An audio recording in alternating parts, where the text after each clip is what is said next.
आज एकादशी की पावन कथा हम और आप सुनेंगे और आज तुलसी विवाह का पावन दर्शन लाभ लेंगे। आज भगवान का विवाह हुआ था तुलसी जी से। द्वादशी तिथि और एकादशी, जिसे आज हम और आप देव उठनी एकादशी के नाम से जानते हैं।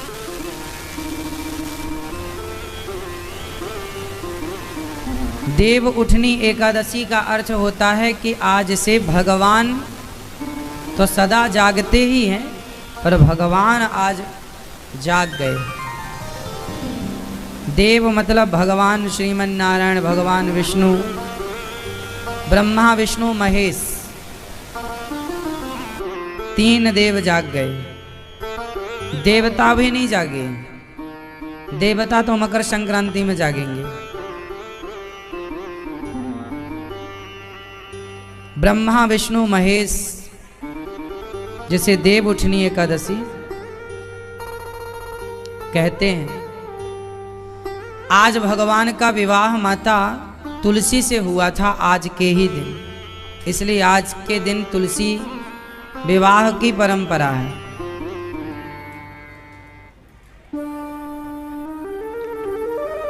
आज के दिन क्या क्या हुआ इतिहास में, एकादशी की क्या महिमा है, आज सारी चर्चा सुनेंगे।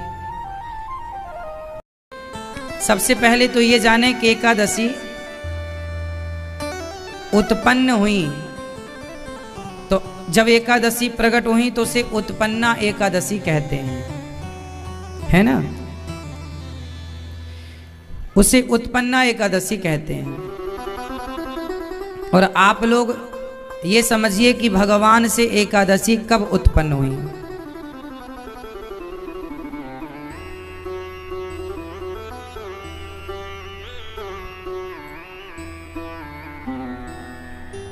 जब भगवान, एक मुर नाम का दैत्य था,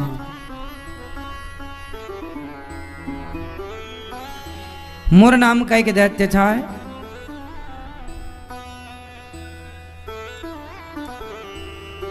वो बहुत बलवान था,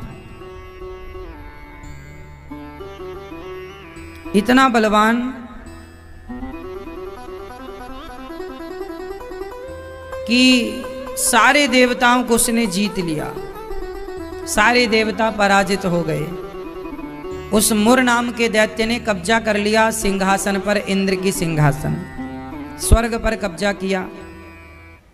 तो सारे देवता दौड़कर शंकर जी के पास गए कि हे भोलेनाथ, ये मुर ने तो हमारे कब्जा कर लिया, सारे सिंहासन छीन लिया, सबको हटा दिया। अब ये दर दर की ठोकर खाने लगे, देवता परेशान हो गए। और मुर के अत्याचार से देवता भी परेशान और ये मनुष्य भी परेशान, गाय भी परेशान,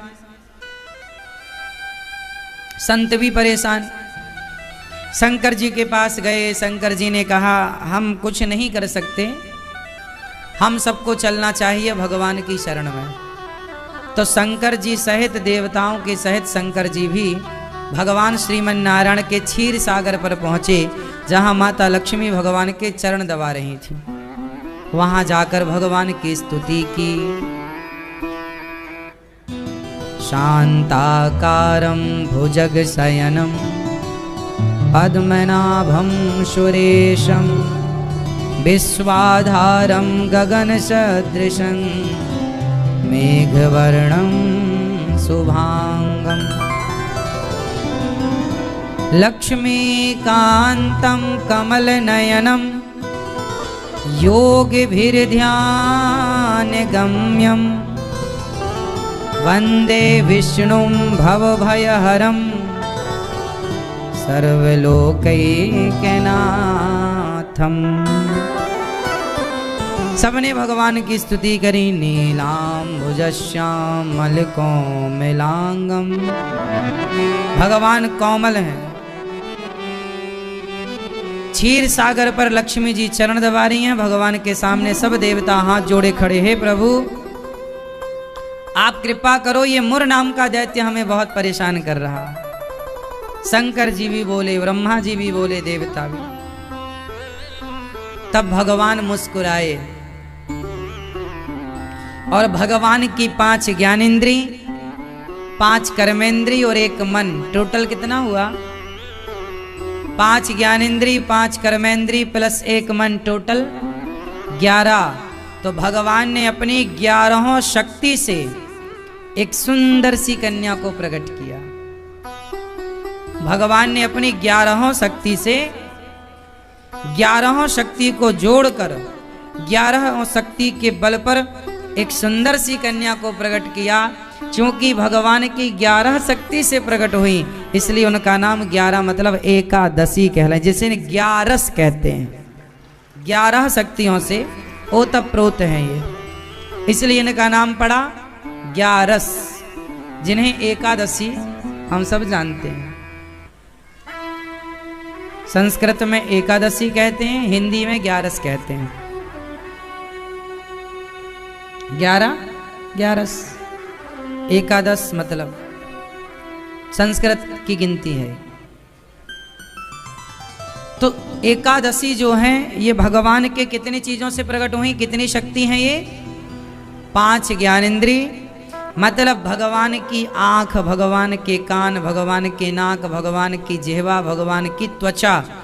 ये एकादशी भगवान का शरीर है, ये मान लो। एकादशी भगवान की आंख है, एकादशी भगवान के कान है। मतलब एकादशी में किया गया कोई भी अच्छा कार्य है उसे भगवान अपनी आंखों से, मतलब एकादशी की आंखों के माध्यम से देखते हैं। अच्छा किया गया काम कानों से सुनते हैं, इसलिए अच्छा कार्य एकादशी के दिन करने का आज कर लो संकल्प कि आज हम सदा समाज की सेवा, दीन दुखियों की सेवा करेंगे, माँ बाप की सेवा करेंगे। संकल्प कर लो कि आज से हम अच्छे काम करेंगे। तो एकादशी की सेवा आप सब, जैसे आज एकादशी है तो आज आप लोग एकादशी का जो फलाहार है, वो फलाहार के लिए जो संतों को फलाहार बंटता है, तो आप भी एकादशी में फलाहार का सहयोग करके आप संकल्प ले सकते हैं कि मैं एकादशी में सबको अपनी ओर से फलाहार बंटवाऊंगा। आप अन्य नहीं बंटवा सकते एकादशी में, तो फलाहार तो बंटवा सकते हैं। फलाहार बंटवाने का संकल्प। एकादशी प्रकट हो गई भगवान से, भगवान से प्रकट हुई एकादशी ने कहा कि प्रभु हमारे लिए आज्ञा करो। भगवान ने कहा जाओ मुर नाम के दैत्य को मार कर आओ। एकादशी चली और एकादशी ने मुर नाम के दैत्य को केवल देखा और केवल ऐसे हुंकार भरी कि मुर नाम का दैत्य जल करके भस्म हो गया। केवल हुंकार मात्र से, कुछ नहीं करना पड़ा। और जब मुर नाम का दैत्य मरा तो जितने भी पाप थे, एकादशी के तेज ने सारे पापों को जलाना स्टार्ट किया। सारे पाप मतलब झूठ बोलने का पाप, छल करने का पाप, जो भी हम पाप जानते हैं पाप, ये सारे पाप जलने लगे। जैसे मुर जल गया ऐसे पाप जल गए। और जब सारे पाप संताप जलने लगे तो पाप भी दौड़े दौड़े भगवान की शरण में, हे प्रभु हम कहाँ रहे हैं। क्योंकि पाप को भी रहने के लिए संसार ही चाहिए। ये पाप और पुण्य दो ही तो हैं। तो पाप जलने लगे, पाप बड़े परेशान, कहाँ जावें कहाँ जाएं। जब कोई सहारा ना मिला और एकादशी ने सबको जलाना स्टार्ट किया तो पाप दौड़े दौड़े गए, दौड़े दौड़े भगवान की शरण में गए। भगवान ने कहा क्या हुआ? पाप बोले प्रभु हम आपके ही तो बच्चे हैं। अच्छा पाप कहां से प्रकट हुआ? भगवान की छाती से धर्म प्रकट हुआ, पुण्य। भगवान की छाती से पुण्य प्रकट होता है और भगवान के पीठ यहां से पाप प्रकट होता है। भगवान से ही सब ना प्रकट हुए हैं, पाप पुण्य। तो भगवान की छाती से धर्म प्रकट हुआ और पीठ से अधर्म प्रकट हुआ, पीठ पीछे से। तो पाप भी दौड़े दौड़े गए, प्रभु अब कहाँ जाएं, हमें आप कहाँ रखोगे। भगवान बोले कहीं मत जाओ, तुम यहां आ गए हो हमारी शरण में, तो हम तुम्हें रहने का उपाय बताते हैं। तुम्हें वहां परेशान ना करेगी एकादशी, तो कहाँ रहें प्रभु हम। तब सारे पापों से भगवान ने कहा तुम आज एकादशी के दिन अन्न में जाके छिप जाओ। कहां जाके छिप जाओ, अन्न में। कहां जाके छिप जाओ, कहां जाके छिप जाओ, अन्न में। और जब अन्न में जाकर छिप जाओ भगवान ने कहा, तो सारे पाप आज के दिन मतलब एकादशी के दिन अन्न में जाके छिप जाते हैं। इसलिए आज के दिन अन्न नहीं खाना चाहिए, क्योंकि सारे पाप अन्न में होते हैं और आज के दिन खाया हुआ अन्न हमें पापी बना देता है। इसलिए आज के दिन अन्न नहीं खाते। आज के दिन संतों के आश्रमों में अन्न नहीं बनता। आज किसी भी आश्रम में अन्न नहीं बना, कहीं रोटी नहीं बनी, आपको कहीं रोटी नहीं मिलेगी आश्रमों में आज, कहीं चावल नहीं मिलेगा आश्रमों में आज केवल फल मिलेंगे, फलाहार मिलेगा। सिंघाड़े के आटे की पूड़ी मिल जाएंगी।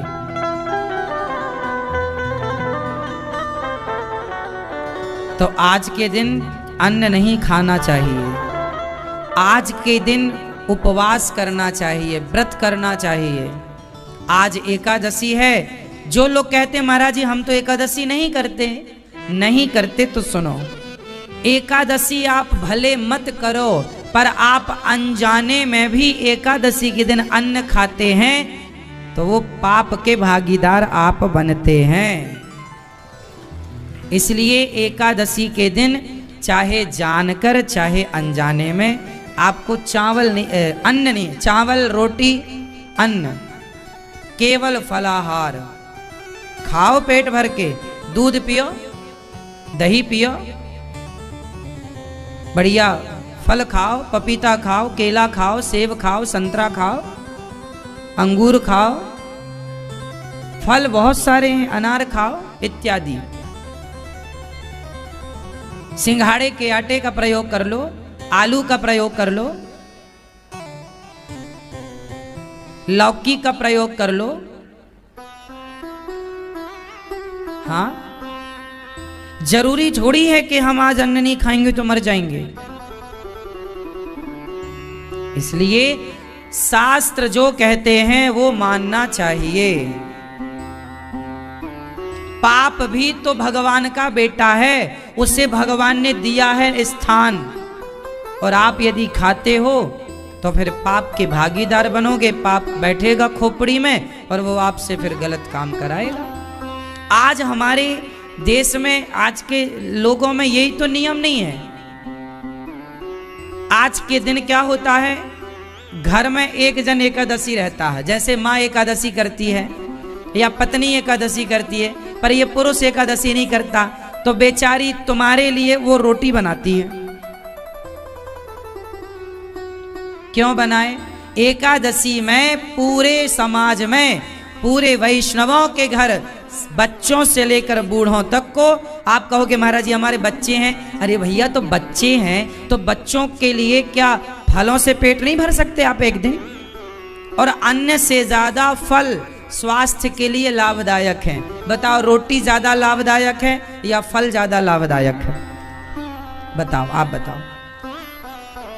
हाँ, स्वास्थ्य के लिए चावल और रोटी और दाल से ज्यादा फल फायदेमंद है या नहीं? तो तुम्हारे ऋषि मुनियों ने अच्छा विधान बना दिया ना कि कम से कम 15 दिन में एक बार एकादशी आएगी, इसी बहाने पेट भर के फल खाना, फल, ताकि शरीर को फल की जो आवश्यकता है। पपीता खाओ, पूरा पेट क्लियर हो जाएगा, साफ।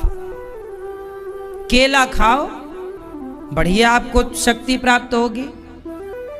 हमारे यहाँ हर फल की विशेषता है, ये फल ये गुण से भरा है, ये फल ये गुण से भरा है, हाँ या ना?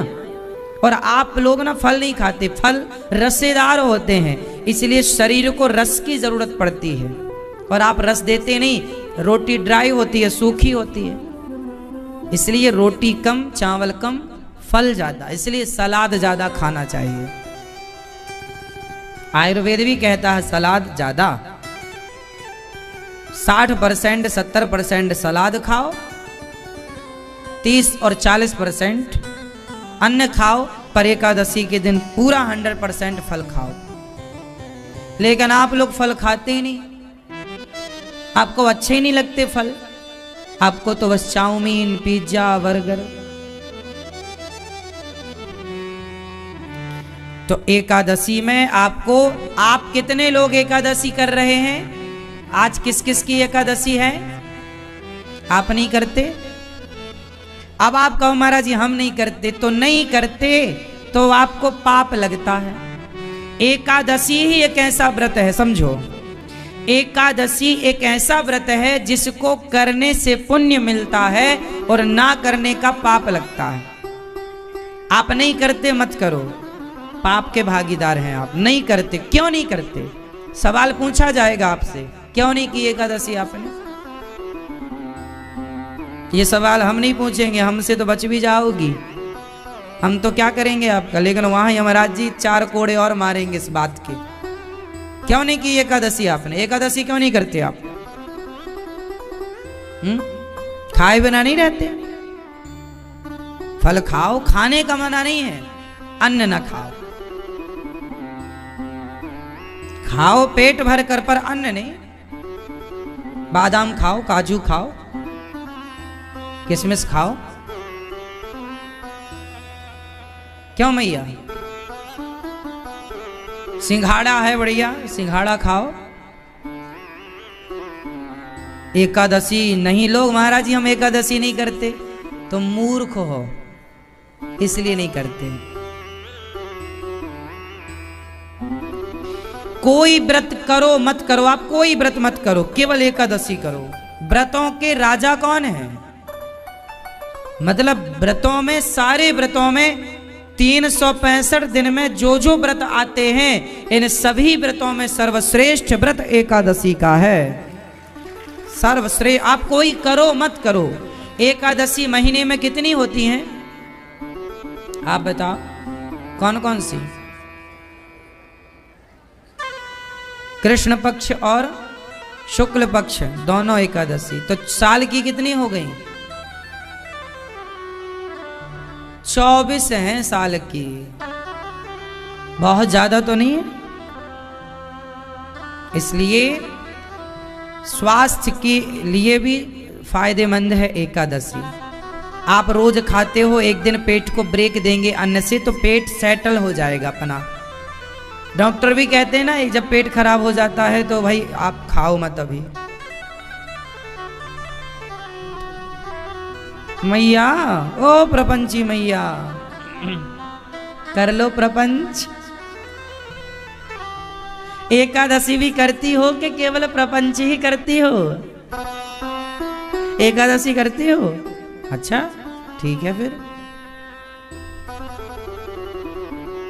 मैया आपकी एकादशी रोज का, हर बार एकादशी करते हो? आप में से कितने लोग कंटिन्यू एकादशी करते हैं? साल की 24। अच्छा, कुछ लोग भ्रांति फैलाते हैं, कुछ लोग कहते हैं कि इस पक्ष की करो, इस पक्ष की ना करो। ना, दोनों पक्ष की एकादशी करने चाहिए, शुक्ल पक्ष की भी करो और कृष्ण पक्ष की भी करो। परंतु जो व्यक्ति कोई एकादशी ना कर पाए, वो आज देव उठनी एकादशी जो कर लेता है तो समस्त एकादशी करने का फल प्राप्त होता है। तो आज तो कम से कम एकादशी का पालन करना चाहिए। एकादशी तो आप एकादशी, ये कार्तिक माह की एकादशी है जिसे देव उठनी एकादशी कहते हैं।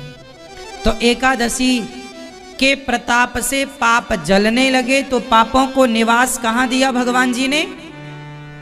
जोर से, जोर से, अन्न में। एकादशी के दिन पापों का वास कहां होता है? अन्न में। जैसे रविवार के दिन पीपल में अलक्ष्मी का वास होता है, जैसे पीपल में रविवार के दिन, इसलिए ऐसे एक विधान है कौन व्यक्ति किस दिन कहां रहेगा। एकादशी के दिन तुलसी पर भगवान का वास होता। एकादशी के दिन भगवान श्रीमन्नारायण तुलसी में वास करते हैं, इसलिए आज के दिन तुलसी लगाने की भी बड़ी महिमा है। आज आप लोग जो टीवी पर सुन रहे हैं, आज आप लोग अपने घर पर तुलसी जरूर लगाइएगा। कहते हैं आज के दिन जो तुलसी लगाई जाती है घर पर, वो तुलसी जितना भी पत्ते उसमें प्रकट होते हैं और जितने पत्ते झड़ते हैं उसके, क्योंकि जब पत्ते बड़े हो जाते हैं, पक जाते हैं, तो फिर वो झड़ते हैं, फिर दूसरे आते हैं, तो जितने पत्ते उसके झड़ते हैं, मंजरी से जितने दाने गिरते हैं, उतने कल्पों तक भगवान के चरणों में भगवान रखते हैं उन भक्तों को जो तुलसी लगाते। केवल तुलसी लगाने की महिमा है ये तुलसी। अब आप लोग कहते हैं महाराज जी हमारी तुलसी सूख जाती है, तो तुलसी जब सूख जाए तो क्या करें? तुलसी जब सूख जाए तो सूखी हुई लकड़ियों को अपने घर में सुरक्षित रखो, और जब आपके घर में सत्यनारायण भगवान की कथा हो तो उस कथा में लकड़ियों की जरूरत पड़ती है, हवन, तो हवन में उस लकड़ी का प्रयोग कर लो तुलसी की। किसी की मृत्यु पर आप गए, किसी के माटी पर आप गए मरने पर, तो आप अपने घर से तुलसी की लकड़ी जरूर लेकर जाओ, और उसकी चिता पर जब वो रख जाए, मरने वाला जलने लगे, तो चिता पर तुलसी जरूर डालो। सबको डालना चाहिए। आप किसी की भी चिता पर एक भी तुलसी का तिनका भी डाल देंगे तो वो चिता तुलसी की मानी जाएगी। और पद्म पुराण के अनुसार तुलसी की चिता पर जो जलता है वो भगवत धाम को जाता है, कितना भी बड़ा पापी और दुष्ट क्यों ना हो। तो हम और आप किसी की सदगति करने में सहयोगी बन सकें तो बने। इसलिए आपके घर में तुलसी सूख जाए तो लकड़ी संभाल के रखो, और सूख जाए तो घबराओ मत, आप पुनः दूसरी तुलसी लगाओ। और तुलसी सूखने का कारण क्या होता है? तुलसी सूखने के दो कारण होते हैं। पहला, तुलसी माँ को अधिक सर्दी बर्दाश्त नहीं होती। खुले में सर्दी, पाला पड़ता है ना, वो बर्फ गिरती है, समझो आप, किसानों की फसल भी बर्बाद हो जाती है अधिक सर्दी से। तुलसी नाजुक है, इसलिए तुम्हारे दादी जो अनपढ़ अंगूठा छाप दादी थी ना, बड़ी साइंटिफिक थी, वो बहुत बड़ी वैज्ञानिक थी। आप लोगों को शायद अभी तक ये ज्ञान ना हो, आज मैं आपको बताऊं। तुलसी के नीचे दिया जलाने की परंपरा थी। क्या जलाने की? दिया। क्यों जलाते हैं? साइंटिफिक रीजन है कि दिया रहेगा तो थोड़ी सी गर्मी बनी रहेगी, और गर्मी बनी रहेगी तो तुलसी को ठंडी प्रभावित नहीं करेगी।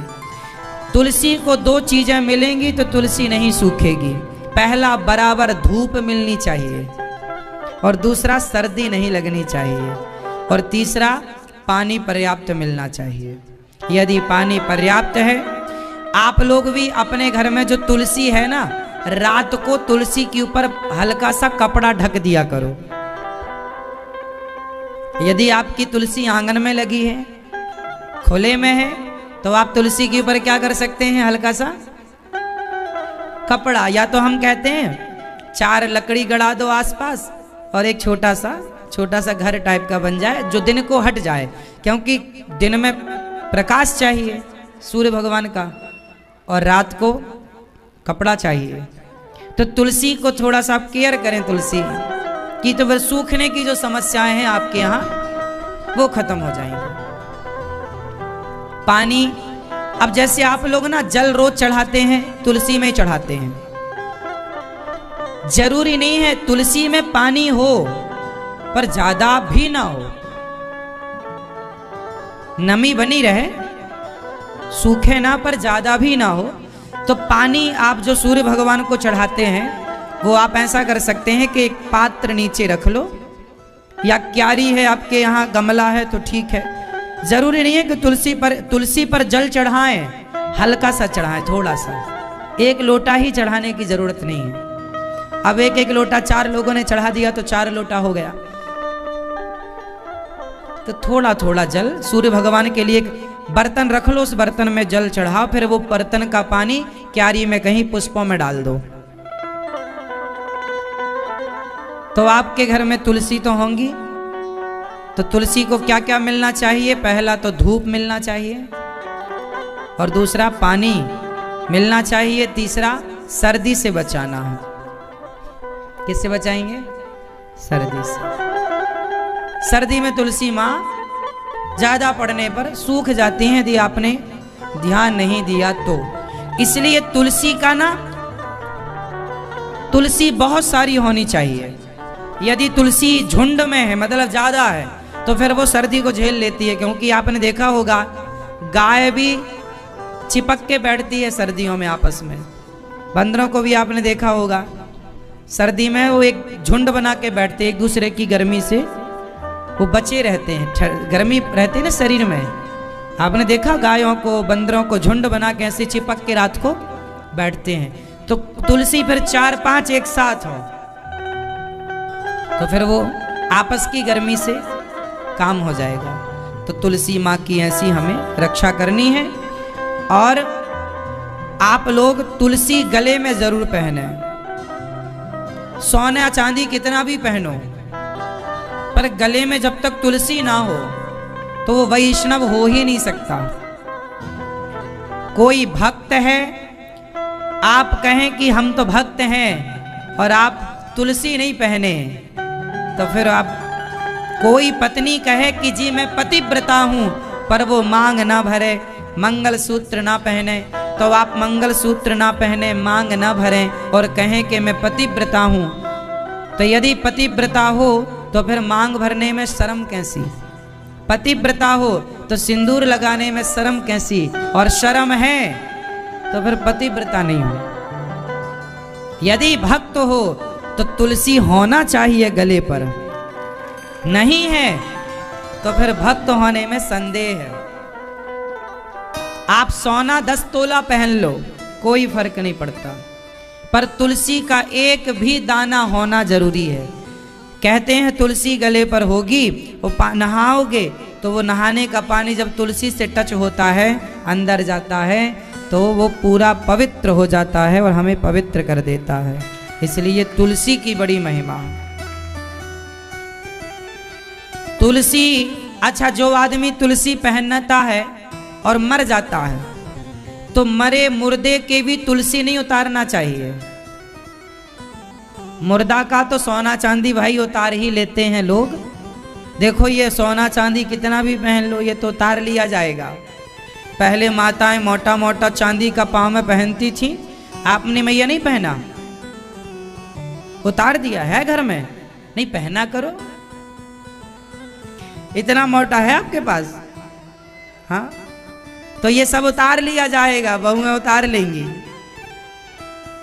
लेकिन ये तुलसी की माला है ना, ये संग चलती है। बहू बेटा सोचते हैं ये हमारे किस काम की, और वही फिर आपका परलोक बनाती है, क्योंकि तुलसी अपना काम करेगी। कोई धोखे से 1 चम्मच जहर पी जाए तो बताओ, धोखे से पी जाए तो जहर अपना काम करेगा कि नहीं? बोलो हाँ, जहर अपना प्रभाव दिखाएगा। आप भले धोखे से पी जाएं, जैसे जहर अपना प्रभाव दिखाता है, मार देता है, उसी प्रकार तुलसी अपना प्रभाव दिखाती है, तार देती है। ये मारता है, वो तारता है। हमारी माताओं को ना, कुछ माताओं को बड़ी शर्म आती है तुलसी पहने, और शर्म तुम्हें ना भी आए तो तुम्हारी पड़ोसन जीने नहीं देती। बड़ी तुलसी पहन के मीरा बन रही है, तो कह दिया करो तू बन जा सूप न खा, तू सूप न खा बन जा।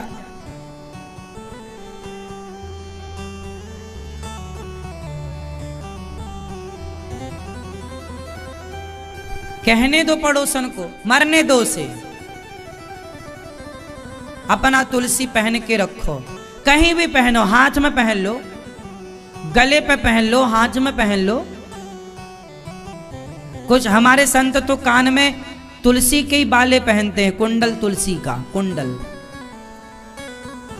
तो कान में पहन लो, मतलब तुलसी का एक दाना ही सही आप हाथ में पहन लो ब्रेसलेट की तरह, आप गले में पहन लो, आप कान में। माताएं, कभी आप लोग इतना फैशन पर जीती हो मेरी माँ, तो फैशन पर ही तुलसी को जगह दो, कभी तुलसी की भी फैशन पे नाम पर पहन लिया करो कुंडल।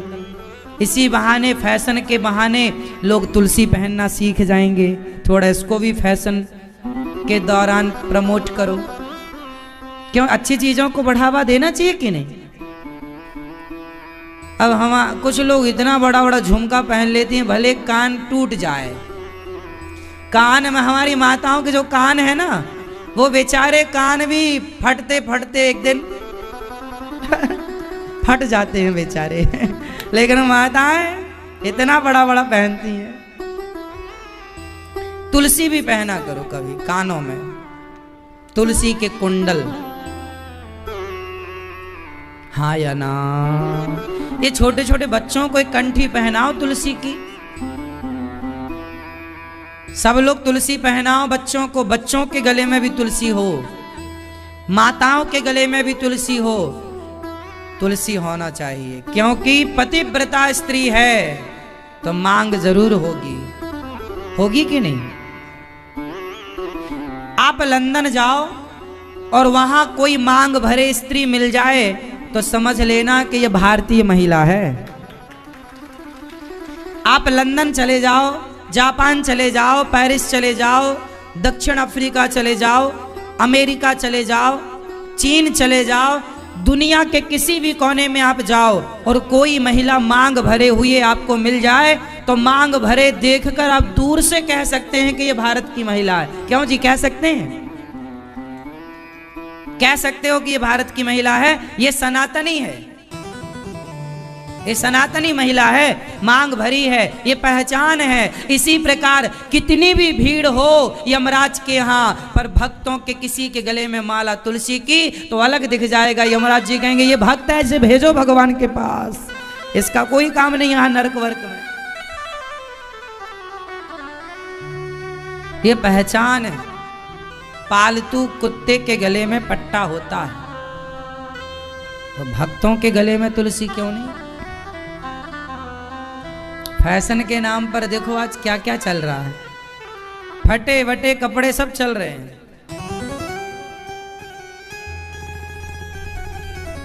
एक सुपर डुपर स्टार ने तो निर्वस्त्र होके फोटो खिंचाई थी, ये फैशन के नाम पर है, तो तुलसी क्यों नहीं चल सकती। भोग जब लगाओ भगवान जी का तो तुलसी पत्ता डालकर लगाओ और तुलसी ग्रहण करो। तुलसी चबाना नहीं चाहिए, तुलसी का 2-4 पत्ते रोज खाओ, हाँ, पर तुलसी मुंह में रखो और सीधा निगल जाओ, चबाओ मत, सीधे। तुलसी जरूर ग्रहण करें। तुलसी स्वास्थ्य के लिए बहुत लाभदायक है। कैंसर जैसी बीमारियों को समाप्त करने में तुलसी का बहुत बड़ा योगदान है। इसलिए भयंकर से, अब तो आप बड़ा आश्चर्य मानेंगे, बड़ी बड़ी दवाइयों की कंपनियां तुलसी का अर्क बनाने लग गई हैं आजकल। बाजार में मिलता भी है, बड़ी बड़ी कंपनियां, ब्रांडेड कंपनियां बना रही हैं। बोलो हाँ या ना। तुलसी का अर्क मिलता है कि नहीं मेडिकल में। फिर अब तुलसी के अर्क में दुनिया काम कर रही है तुलसी पर, और तुम दुनिया को आज समझ में आया तुलसी का क्या महत्व है। हम सनातनियों को पहले से पता था कि तुलसी की क्या महिमा है।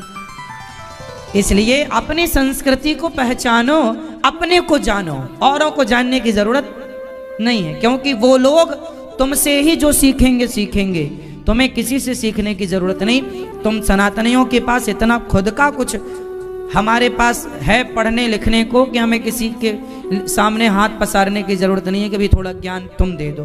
हमें किसी से ज्ञान लेने की जरूरत नहीं। हमारी संस्कृति, हमारे पास जितने लिखित में पुराण और वेद और उपनिषद हैं, किसी के पास हो तो बताओ।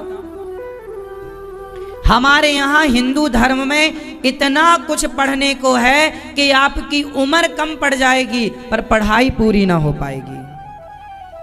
महाभारत में 1,00,000 श्लोक हैं, पढ़ लो। इस धरती का सबसे बड़ा ग्रंथ महाभारत, 1,00,000 श्लोक, और हर श्लोक अपने मायने रखता है। इसलिए एकादशी प्रकट हुई, भगवान ने कहा जाओ मुर को मारो, मुर को मारा, देवताओं की स्थापना की। देवताओं का भी दुख एकादशी दूर करती हैं, संतों का भी दुख एकादशी दूर करती हैं। एकादशी के महात्म्य में लिखा है कि जो देव उठनी एकादशी करता है उसे 100 यज्ञ करने का पुण्य प्राप्त होता है। उसे एकादशी के दिन क्या करना है? सुबह जल्दी जागकर सबसे पहले स्नान करो। स्नान करने के बाद आपके घर में जो गोपाल जी हैं, शालिग्राम जी हैं, उनको सूर्य भगवान को जल चढ़ाओ, स्नान कराओ भगवान को। थाली मैं बताता रहता हूँ हमेशा आपको, चंदन से यंत्र बना लो एक चंदन से, फिर गोपाल जी को पधराओ और भगवान जी को बढ़िया से नहला कर। कैसे यंत्र बनाना है? थाली ले लो और थाली में तुलसी से, उसमें एक थाली, आपके घर में गोपाल जी को नहवाने की थाली तो होगी, तांबे की थाली हो, पीतल की हो, चांदी की हो, सोने की हो, जो आप सामर्थ्यवान हैं, स्टील की हो या माटी का ही पात्र हो, उसमें चंदन से आप स्टार बनाइए इस तरह से, बीच में ओम लिखिए, टीवी पर आप देख सकते हैं, ओम लिखिए और पूरा जो खंड है वहां तुलसी की ये लकड़ी से, सीख से, और ओम के बाद नमो, फिर नारायणाय, ओम नमो नारायणाय, ऐसा लिखकर भगवान जी को रखो। जल से नहवाओ, दूध से, दही से भगवान को स्नान करा के पुनः भगवान को सुंदर से वस्त्र पहनाकर श्रृंगार करो, भोग लगाओ और बड़े प्रेम से भगवान की वंदना करो। और भगवान के नहलाने के बाद जो चरणामृत बचा, उस चरणामृत को पीकर भगवान से कहना चाहिए, हे प्रभु आज एकादशी के व्रत को हम शुरू कर रहे हैं, आप हमारे इस व्रत की रक्षा कीजिए। यहाँ से व्रत स्टार्ट होता है। पूरे दिन व्रत रहना है। अच्छा, व्रत में करना क्या होता है? अधिक से अधिक सत्संग करो। व्रत का मतलब उपवास, उपवास का मतलब है भगवान के पास, नजदीक, करीब, हम एक कदम भगवान की ओर बढ़ें, इसका नाम उपवास है। तो जिस दिन आपका उपवास हो, व्रत हो, उस दिन आम दिन की अपेक्षा ज्यादा कीर्तन करना है, ज्यादा मन भगवान में लगाना है, ज्यादा भगवान के करीब अपने आप को महसूस करना है और अधिक से अधिक वो दिन भगवान की कीर्तन में गुजरे, भगवान की चर्चा में गुजरे। अब आप क्या होता है, एकादशी कुछ लोग तो कर लेते हैं पर भूखे, अब रोटी की याद आती है, क्या करें क्या करें, सो जाते हैं, खर्राटे चल रहे हैं, सोते हैं लोग। अरे सोने के लिए एकादशी हो, सोना नहीं। क्या करना? एकादशी का पूरा दिन अच्छे कामों में जाए। किसमें जाए? ज्यादा से ज्यादा आज अपने मंदिर को साफ करो। आज एकादशी है, आज पूरा मंदिर साफ करो। आज भगवान को बढ़िया ना, रोज तो पानी डाल के भाग गए, आज दूध से, आज दही, आज भगवान को समय देंगे। जैसे संडे को पत्नी को लेके पिक्चर देखने जाते हो, संडे को पति पत्नी जाते हैं पिक्चर देखने, जैसे पत्नी को आप समय देते हो, बच्चों को आप समय देते हो, तो कम से कम महीने में 2 दिन दोनों एकादशी में भगवान को समय दो। ये तो नाइंसाफी है कि आपने पत्नी को तो समय दिया, बच्चों को तो समय दिया, पर आपने उन्हें समय नहीं दिया जिन्होंने आपको समय दिया है। आपको समय किसने दिया है? हाँ बताओ, किसने समय दिया? हाँ, आपके पास कितना समय है रोज? भैया बताएंगे, आपके पास रोज कितना समय होता है? आप बताओ। चलो, आपको भगवान रोज कितना समय देते हैं?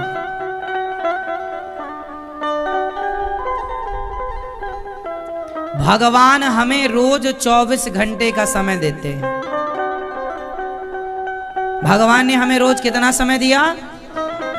रोज कितना समय दिया? भगवान हमें रोज 24 घंटे देते हैं, और जिन्होंने आपको 24 घंटे दिए उनके लिए आपके पास 24 मिनट भी नहीं है।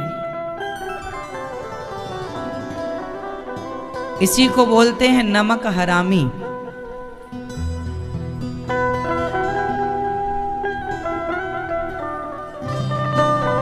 आजकल लोग क्या कहते हैं? समय नहीं है। समय निकालो उसके लिए। किसके लिए? आप भगवान की भक्ति करोगे, भगवान को समय दोगे, आत्म मंथन करोगे, ध्यान करोगे, वो समय आप अपने को दे रहे हैं और उससे आपका लाभ है।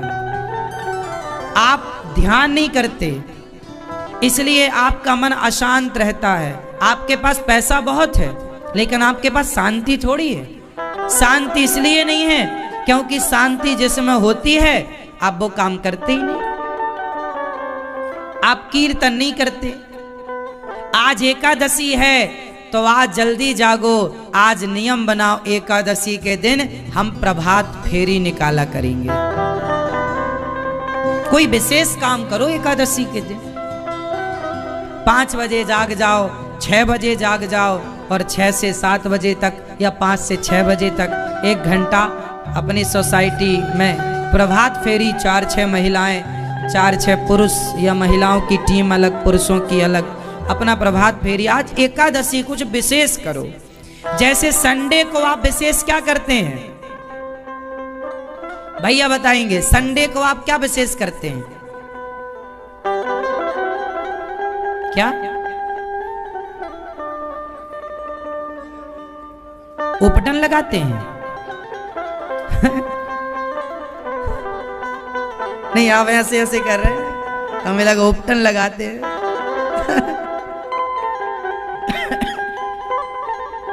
आप संडे को क्या करते हैं विशेष? बोलो भाई, आप संटोबी वाले, संडे को आप विशेष क्या करते हो?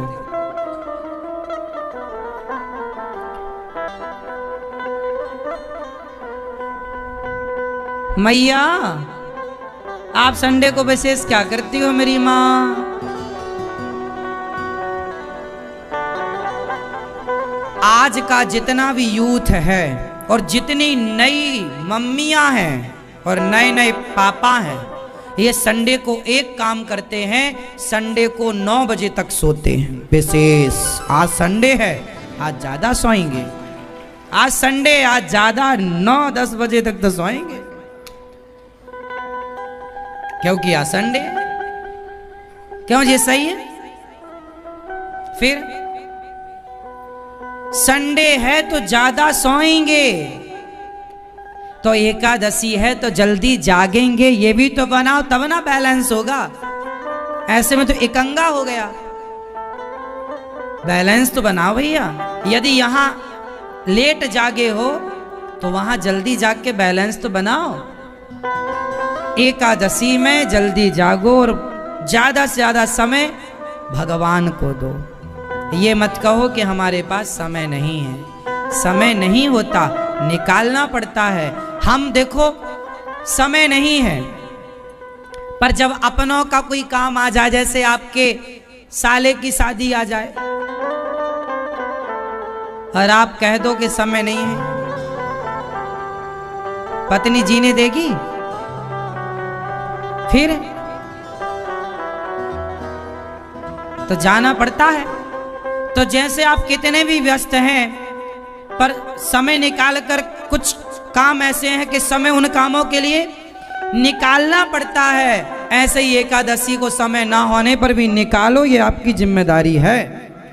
हर काम से ऊपर है ये काम, हर काम से ऊपर है ये काम। इसलिए कितने भी व्यस्तता हो, समय तो निकालना पड़ेगा। बोलो हाँ या ना।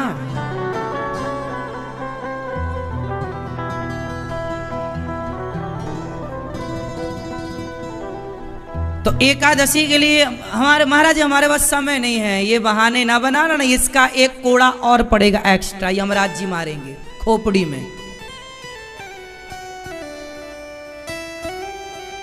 तो आज से आप एकादशी आप लोगों ने रखी है? एकादशी नहीं रखते? क्यों नहीं रखते हैं? आज नहीं रखी है, कल रखी थी?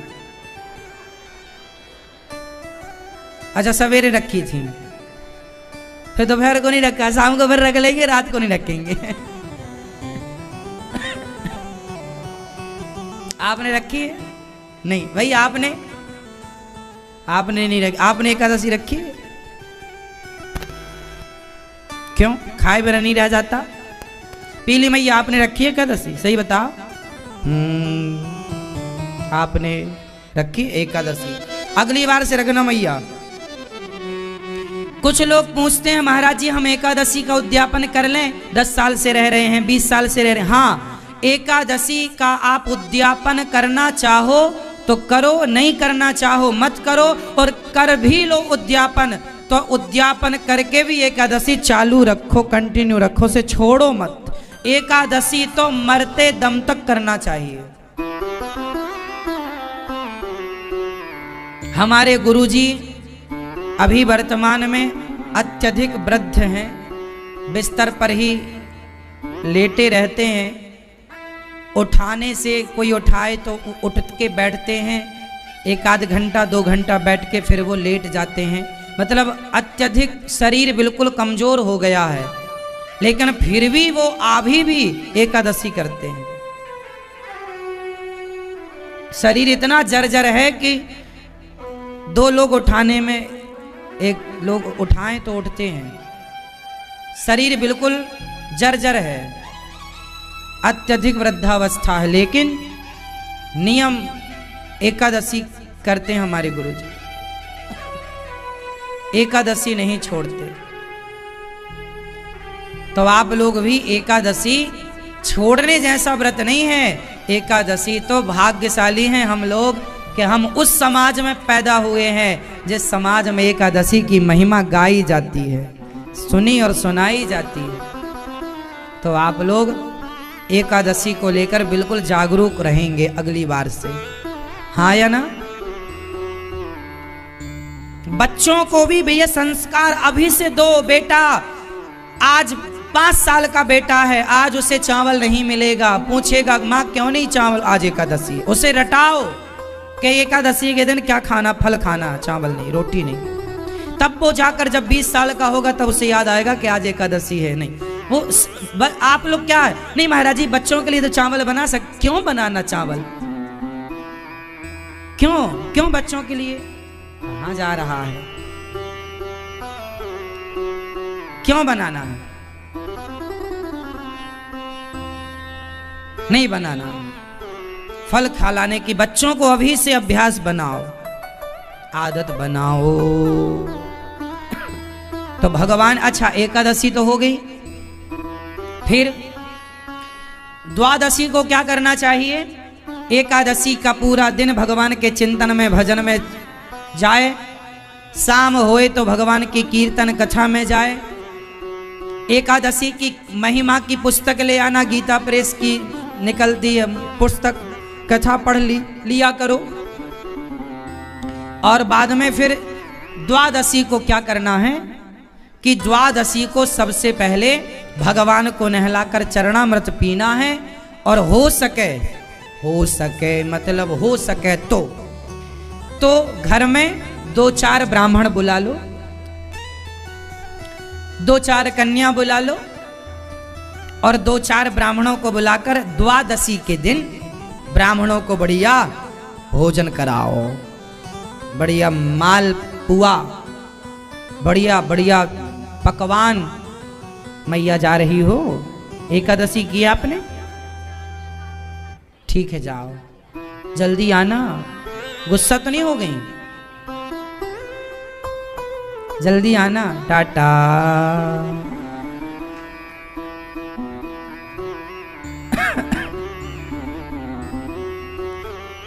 तो द्वादशी को हो सके तो ब्राह्मणों को भोजन कराना और ब्राह्मणों को भोजन करा के फिर प्रसाद पाना। यदि आप ये ना कर सको, यदि आप ब्राह्मणों को नहीं बुला सकते, नहीं जिमा सकते, नहीं भोजन करा सकते, तो फिर आप ना अपनी थाली से पहले रोटी बना के अपने घर से 4 रोटी निकाल कर और कोई कौआ हो, पक्षी हो, गाय हो, उसे खिलाना। यदि आप ब्राह्मणों को नहीं खिला सकते द्वादशी के दिन, एक बात बताएं, एकादशी का व्रत द्वादशी को तब पूरा होगा जब आप पहले किसी को खिलाएंगे।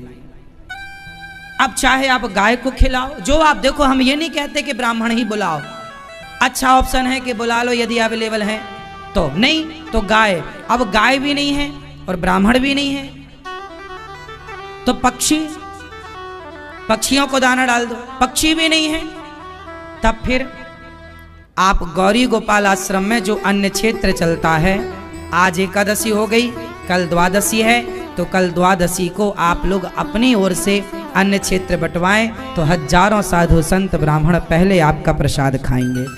तो आप गौरी गोपाल अन्न क्षेत्र में अपनी ओर से एक दिन की प्रसादी बंटवा कर और एक दिन का सहयोग करके आप सेवा से जुड़ सकते हैं।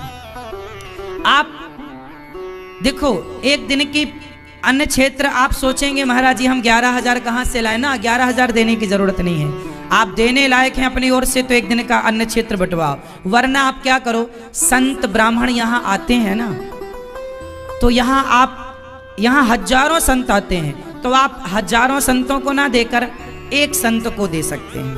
तो एक संत के लिए आप ये समझो कि आप एक थाली भोजन कितने का है, उस हिसाब से आप भेज सकते हैं कि हमारी रोटी संतों तक पहुंचे और भोजन करें।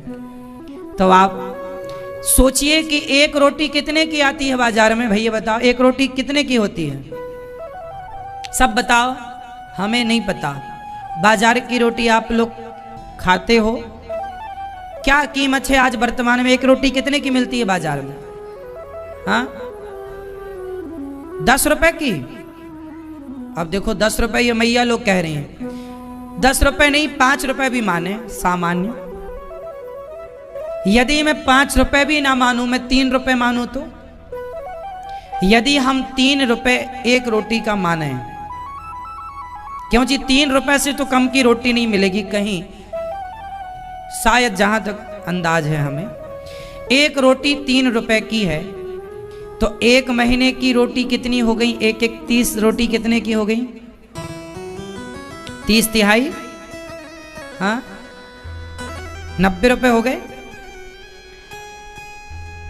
तो आप लोग एक रोटी 3 रुपए की है तो महीने की एक रोटी के हिसाब से 90 रुपए हुआ, और 12 महीने का कितना हुआ, लगभग 1080 रुपए के लगभग। तो आप साल में एक रोटी का भी हिसाब रखें कि भैया आज हमारी एकादशी है और हम बहुत गरीब हैं, हम हजारों दान नहीं कर सकते, तो कोई बात नहीं, जो गौरी गोपाल आश्रम में संत भोजन करते हैं उन एक संत को 5, 6, 7 रोटी जो वो चाहते हैं मिलती है, उसमें एक रोटी हमारी तरफ से चली जाए तो 3 रुपए का सहयोग आप कर सकते हैं, 3 रुपए का सहयोग।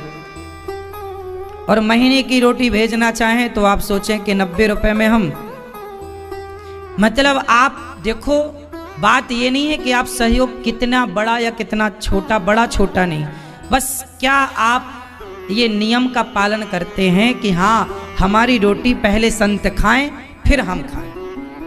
पहले कोई खाएगा। अब सोचिए, यहाँ रोज संतों को अन्न क्षेत्र सवेरे 8 बजे स्टार्ट हो जाता है सुबह। अब सर्दी आ गई तो 8:30 और 9 बजे, तो मतलब आप लोग घर में 10-11 बजे खाते होंगे। मतलब आपके खाने के पहले आपके द्वारा एक संत, हो सके तो एक दिन का प्रसाद अपनी ओर से, एक दिन की अन्न क्षेत्र की सेवा अपनी ओर से करो, नहीं तो एक रोटी की सेवा। आप 2 रोटी की सेवा 6 रुपए की कर सकते हैं। आप 3 रोटी देना चाहें 9 रुपए दे सकते हैं। मतलब 3 रुपए की रोटी का हिसाब भी लो। हम तो ये कहते हैं कि आपके घर से 3 रुपए ही सही रोटी के लिए निकलना चाहिए कि ये रोटी का है, संत खाएंगे। उन्हें खिलाए बिना ना खाओ। गाय को, संत को, ब्राह्मण को, कन्या को, भूखे को, जरूरतमंद को। एकादशी का ये महत्व है कि खिलाए बिना मत खाओ। अच्छा, इसकी एक कथा है भागवत जी में। कथा क्या है? कथा इतनी सी है, अम्बरीशो महाभागा सप्त द्वीपवती मही। अम्बरीश नाम के एक राजा थे। भागवत जी के 9वें स्कंध में ये कथा है। वो एकादशी का व्रत करते थे। सवेरे जल्दी जागना, भगवान की सेवा करना, और एकादशी से भगवान इतने प्रसन्न थे अम्बरीश जी से कि भगवान का सुदर्शन चक्र अम्बरीश जी की सेवा में नियुक्त था। और ये तो रही एकादशी। एकादशी से कठिन होता है द्वादशी को पारण करना। वो कैसे करना चाहिए वो मैं आपको समझाता हूं अम्बरीश जी के हिसाब से। अम्बरीश जी कैसे करते थे? एकादशी के दिन वो निराहार रहते थे, निराहार। पर आप लोग निराहार रह सको तो रहो, वरना खाना चाहो तो फल खाओ। बिना पानी के रहते थे। आप रह सको वरना आप पानी पी सकते हैं, नो प्रॉब्लम। जैसी शक्ति वैसी भक्ति करो, लेकिन अन्न नहीं। अम्बरीश जी निराहार, भोजन नहीं, पानी नहीं। और द्वादशी के दिन वो अपने हाथ से गेहूं पीसते थे। और जब अम्बरीश जी अपने हाथ से गेहूं पीसते तो भगवान उनके बगल में बैठ जाते और अपने दुपट्टे से भगवान अम्बरीश जी को हवा करते हैं। एक राजा थे ये, 7वां द्वीपों के राजा, सम्राट। एक राजा। अब कोई बोला क्यों? वो आप कितने नौकर चाकर हैं, आप क्यों गेहूं पीस रहे हैं? बोले ना, इस गेहूं से भगवान जी का भोग लगेगा। और भगवान जी को भोग लगेगा तो भगवान केवल रोटी खाएंगे नहीं, मैं अपने हाथ से जब गेहूं पीसूंगा, अपने हाथ से आटा गूंथूंगा, अपने हाथ से जब रोटी बनाकर भोग लगाऊंगा तो एक ज्यादा अपनापन रहेगा कि ठाकुर जी ने मेरे हाथ की पूरी सेवा को स्वीकार की है। इसलिए गेहूं अपने हाथ से पीसते और भगवान उनके बगल में खड़े होकर उन्हें पंखा झलकाते। भगवान कहते हैं, अहम भक्त पराधीना यस्वतंत्र वध्वजा। जो भक्त मेरे लिए कदम बढ़ाता है, एक पग भक्त जहां एक पग धरे तहां धरूं मैं 60, आगे आगे भक्त चले कबहू न छोड़ूं साथ। तुम एक पग रखो, मैं 60 रखूंगा। भगवान कहते हैं, तुम 2 कदम चलो, मैं 10 कदम चलूंगा। तुम ध्यान मेरा लगाओ, मैं हाजिर हो जाऊंगा। तुम 2 कदम चलो, मैं 10 कदम चलूंगा। तुम 2 कदम चलो, मैं 10 कदम चलूंगा।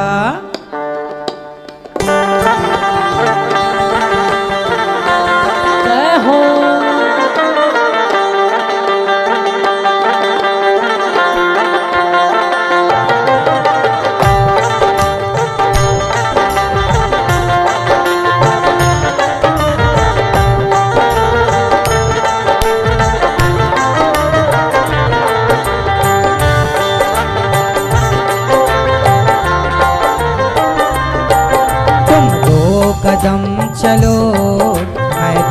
कदम चलूंगा। तुम 2 कदम चलो मैं 10 कदम चलूंगा। तुम 2 कदम चलो मैं 10 कदम चलूंगा। तुम 2 कदम चलो मैं 10 कदम चलूंगा।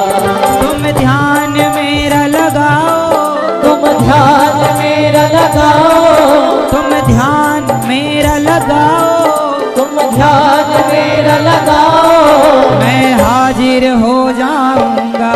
तुम 2 कदम चलो मैं 10 कदम चलूंगा। तुम 2 कदम चलो मैं 10 कदम चलूंगा। जय हो जय हरि हो।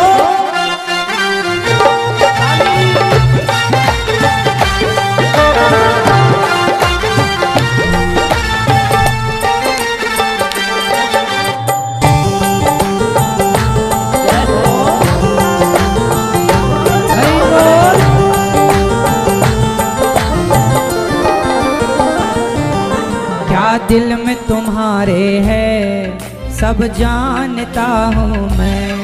क्या दिल में तुम्हारे है सब जानता हूँ मैं। क्या कर्म तुम्हारे हैं पहचानता हूँ मैं। क्या कर्म तुम्हारे हैं पहचानता हूँ मैं। तू मेरे वचन से चलेगा, तू मेरे वचन से चलेगा। भगवान कहते हैं कि यदि तू मेरी वचन से चलेगा, मेरी बात मानेगा, तू मेरे वचन से चलेगा, तू मेरे वचन से चलेगा, तकदीर बना देगा। 2 कदम चलो मैं 10 कदम चलूंगा। तुम 2 कदम चलो मैं 10 कदम चलूंगा।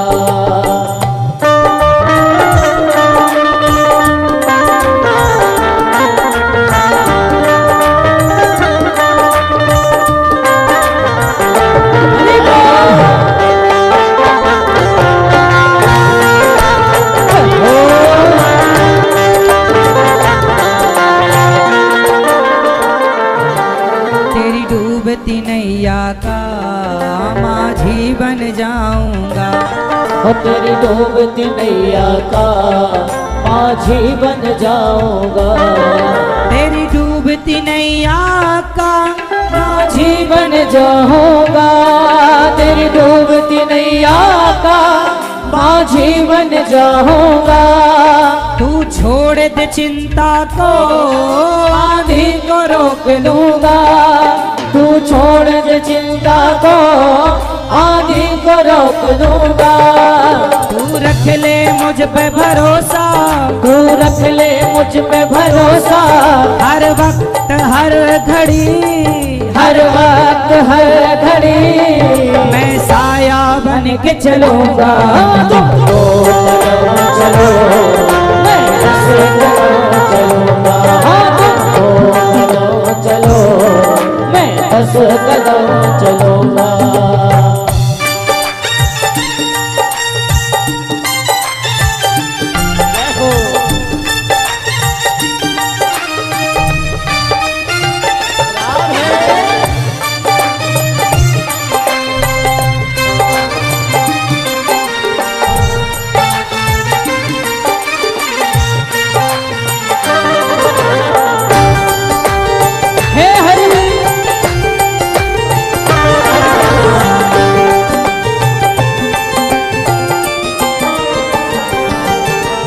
आगे चलता जा, तेरे पीछे मैं चलूंगा।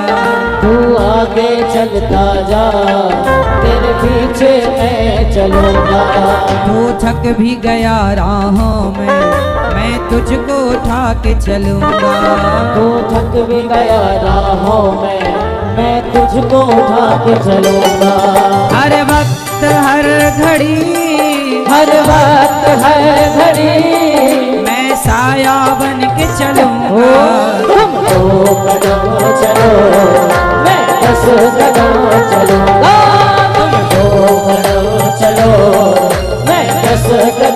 चलूंगा। तुम 2 कदम चलो मैं 10 कदम चलूंगा। तुम 2 कदम चलो मैं 10 कदम चलूंगा।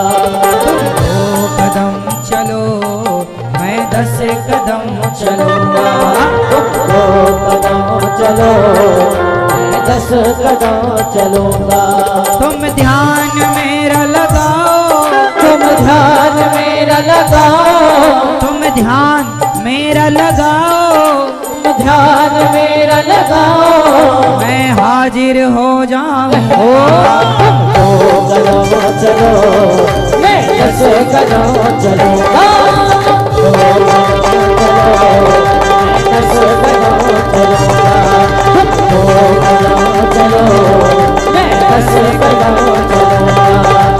10 कदम चलूंगा। 10 कदम चलूंगा।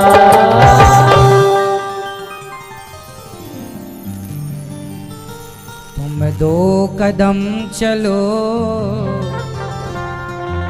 मैं 10 कदम चलूंगा।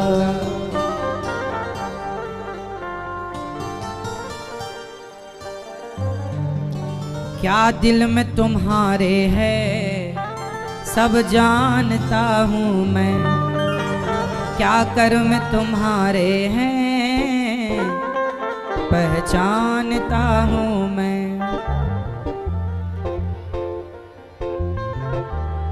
तू मेरे वचन से चलेगा तकदीर बना दूंगा। तुम 2 कदम चलो मैं 10 कदम चलूंगा। तो भगवान कहते हैं कि तुम 2 कदम मेरे लिए बढ़ाओ, मैं तुम्हारे लिए 10 कदम बढ़ाऊंगा।